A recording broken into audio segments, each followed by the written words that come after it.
Hello hi అండి, welcome to my channel Anu vlogs. Hotel స్టైల్లో fish fry ఎలా చేసుకోవాలో చూద్దాము. 2 టేబుల్ స్పూన్ల పాలైనా పెరుగైనా ఏదైనా సరే వేసుకొని అందులో 1 స్పూన్ అల్లము, కొద్దిగా పండుమిర్చి, 2 టేబుల్ స్పూన్ల ఉప్పు, 2 టేబుల్ స్పూన్ల కారం, ఓకేనా, కొద్దిగా ధనియాల పొడి, కొద్దిగా మెంతి పొడి, కొద్దిగా గరం మసాలా, ఇవన్నీ వేసుకొని బాగా కలుపుకోవాలి. ముద్దలాగా కలుపుకోవాలి మసాలా పేస్ట్ని.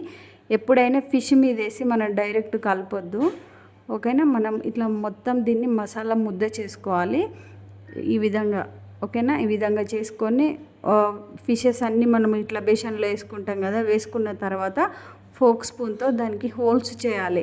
ఇట్లా చేయడం వల్ల మసాలా మొత్తం దాంట్లోకి ఇంక్రీజ్ అవుతుంది అన్నట్టు, ఓకేనా.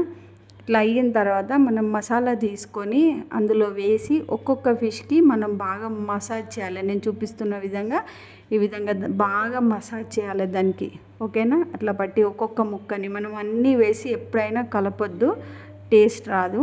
ఇట్లా ఒక్కొక్క దానికి మసాజ్ చేసి మళ్ళీ మసాలా మొత్తం అన్ని ముక్కల్ని కలిపి మళ్ళీ ఒకసారి కలుపుకోండి. ఇట్లా కలుపుకొని ఒక బౌల్లో వేసుకొని మూత పెట్టి డీప్ ఫ్రిడ్జ్లో పెట్టండి ఒక 2-3 అవర్స్. తర్వాత కొద్దిగా ఆయిల్ వేసుకొని పెనం మీద వేడి చేసుకొని ఈ విధంగా చేసుకొని తింటే చాలా బాగుంటుంది. మీరు చూడడానికి ఎంత క్రిస్పీగా మంచి గోల్డిష్ కలర్ వచ్చింది చూడండి. చుంచితే ఈ విధంగా అట్లా అసలు ఆయిల్ అంటనట్టుగా ఆయిల్ కూడా తక్కువగా పీల్చుకుంటుంది. టేస్ట్ బాగుంటుంది, ఎందుకంటే ముక్క పెరుగు పాలు కానీ ఏదైనా ఉంటే అందులోనే బాగా నానుతుంది. ఒక్కసారికి ఫిష్లో పెరుగు కలుపుకుంటే ఏం కాదు.